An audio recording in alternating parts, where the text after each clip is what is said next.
So you've got this Reformed Catholic Church today, now being a huge denomination. We've about 80 to 85 million members throughout the world today. It actually makes us the second biggest denomination in the world. Largest is the Catholic Church. And of course, some of you will quickly say, well, what about the Orthodox churches? Well, the Orthodox churches cumulatively would be bigger than us, but they don't regard themselves as a global denomination. They call themselves family churches. Anyhow, we're pretty big, and I'm trying to boast about it, but in Texas, you've got six. When you have a church that listens very closely, or tries to listen very closely to what's happening at the local level, you end up with extraordinary diversity within the church. If you've got decision-making at parishes, dioceses, and individual provinces, which is what we call the autonomous churches, held together really by relationships. It's the connection, the relationships. Bishops meeting at Lambeth, people meeting at the ACC, privates meeting, the dioceses meeting with other dioceses, parishes meeting with parishes, all those links, and you know some of those links that happen. Really a communion that's founded by relationships. That sort of relationship leads to extraordinary diversity. And I think one of the things we try to celebrate is the diversity that exists within the Anglican community. So diversity is extremely important to us. What happens when those relationships come under pressure or they break down? I've already said that it happened very seriously in the mid-19th century with the issues around Cape Town and Natal. And both of them looked to Canterbury as the place where their roots were to be found.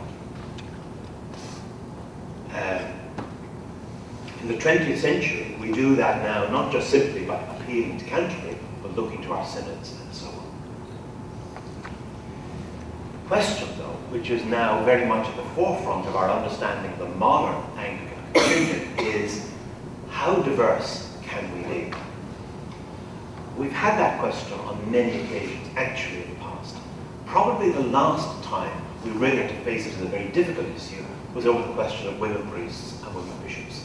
Some of you remember huge debates about all of that. The community was going to split, everyone was split, dioceses were going to split, and so on. And eventually we found a way forward on that, I think. And that is something that I think most of us are pretty comfortable with now. But the question is now on the agenda again for us all. How diverse can we be?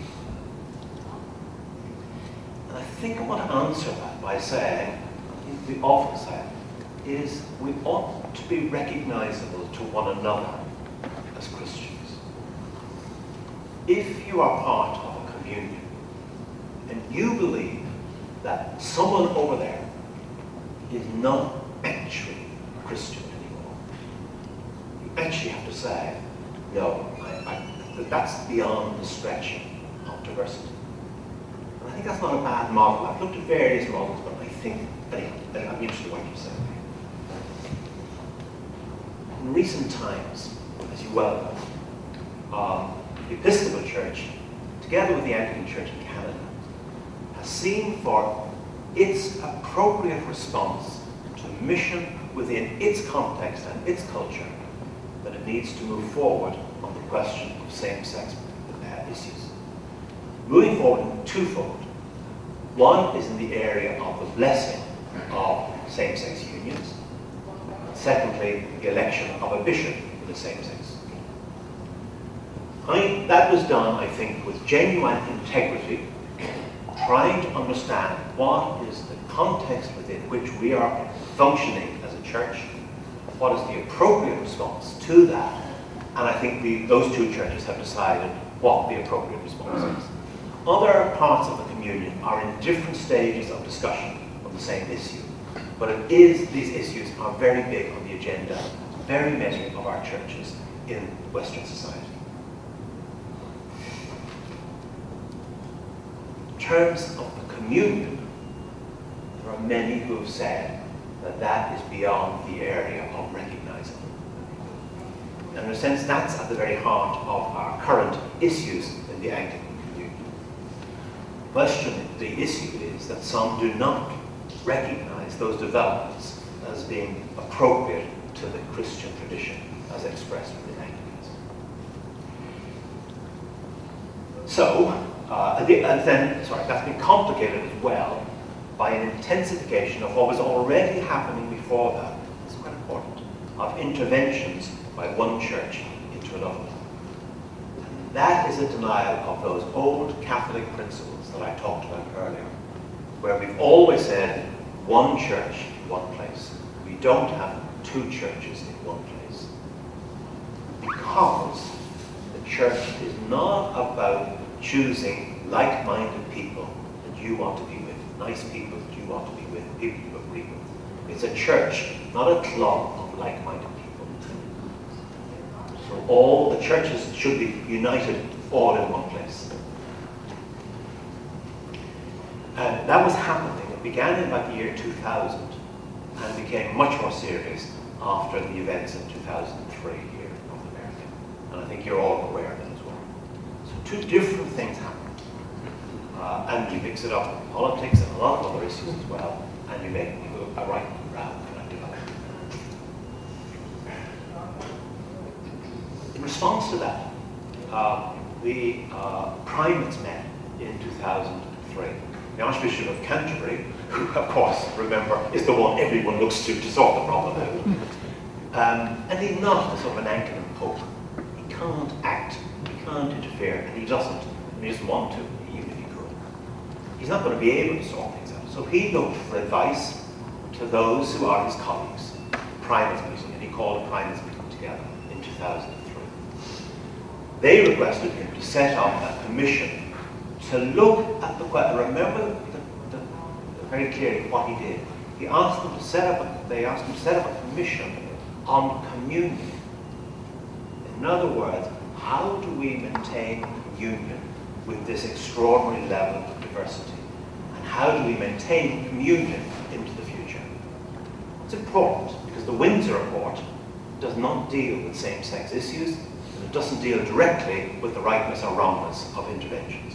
What it does ask is how do we maintain communion in this sort of complex situation? Basically, there are four recommendations within that. One is we need to be much clearer about what the instruments of communion can and can't do and how they function and cooperate with one another. They tended to operate very much in separate bubbles, if I was honest to that. Secondly, they said we ought to look at structures of our churches. They're all different, but is there enough common ground between them all to say that we are recognizable to one another in terms of our structure? And that's a question about canon law.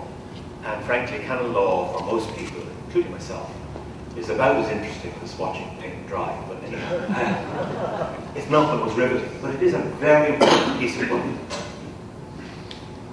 Thirdly, we should look at the way in which the Bible functions in the life of our church, our community. How do we use the Bible today? Because frankly, when you get into some of these very divisive issues, people start trading bits of the Bible at one another without genuinely listening to what's going on to the whole Bible. And fourthly, they propose that we have an Anglican communion covenant.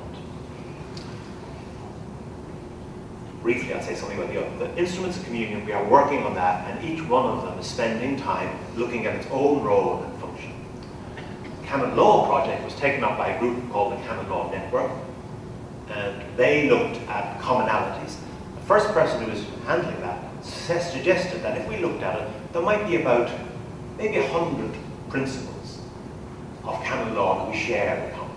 It would be a great achievement if we could find that much common structures. The first draft of that report had over 700 principles that we shared in common. We actually do things very similar ways around the world. For example, the involvement of lay people in the election of a bishop. That's a principle of canon law. That's something we share throughout the community. Things like that. Anyway, I don't want to go into it because it's, anyway, look it up yourself. The Bible in the Life of the Church is a project that we have launched a couple of years ago, and I was delighted at the meeting to find that this diocese is now working on that question, the Bible in the Life of the Church. But I want to talk a little bit about the covenant, because that's the big issue at the moment. began the process of drafting a covenant, and it went through many, many drafts. And finally, a text of a covenant was commended to the communion just over a year and a bit ago, and asking churches of the Anglican communion to consider whether they wish to adopt this covenant into their common life. The current text outlines the history of the Anglican communion and the things that are important. Book of Common Prayer, 39 articles, those things, the Lambeth Quadrilateral, that are part of our common history. Secondly, it looks at our common commitment to mission and how we understand that. And we actually have a lot in common with that as well. Particularly areas like we don't just see mission as about conversion, but the integration of pastoral care into the life of the church being the heart of it. So parishes are the way we do things, which are pastoral care and outreach from within that parish. They're the sort of things. Our common commitment to mission. Thirdly, to recognize and understand the instruments of communion. And fourthly, to outline a process by which we consider very, very divisive issues into the future. Now, I don't want here, I don't see it as my role to sell you or try to persuade you of any text of the covenant. I really don't. I think that's for your own church, through its own processes, to look at it and see whether or not it wants to adopt that particular work. But the notion of having a covenant, I think, is an important one. I said earlier, we are a communion that works on relationships. And in most relationships, you reach a point where you want to set something down on paper. You do this with ecumenical work. Very often, a relationship between two churches goes so far, and then you set it down, some sort of an agreement, usually called a covenant.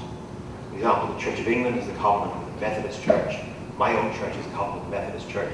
You have a covenant with the Lutheran Church. The Canadian Church is a covenant with the Lutheran Church, and so on. And there's a lot of covenants around. It's a way of setting down our understanding of the relationships that we've already achieved. A better analogy, though, than ecumenical covenants, I think, is a marriage covenant. We who are married are all actually in a covenant relationship with our spouse. The covenant that you have with a marriage actually arises because you have had a relationship, hopefully, before with the person you're going with, whatever, girlfriend, boyfriend, or whatever it was. And you decide that that relationship has reached a certain stage and you want to lay down a public marker about that. So you go to church or go to a registry office or whatever, and you lay down a public statement, not only of the relationship, but also of the commitments that go with that. Now, if you're married, you don't actually find yourself bound by the covenant all the time. You know, you don't go home because you think, I'm in a covenant relationship with that woman, I better go home. No, that's not what you do. You live in a relationship, that's where you want to be. But a covenant does help you often to see yourself through the difficult periods. The fact that you're married, if you abide a deeper commitment to that person. And I see that as the way we operate. The idea of a covenant, the idea that we have something, in a sense, some foundation to our relationships. So that's where I would see a covenant. Now, I don't want to argue for the particular text. That must be your own decision. So I'm not going to persuade you of one particular covenant, but I'm persuaded, certainly personally, of the need for a covenant of some sort.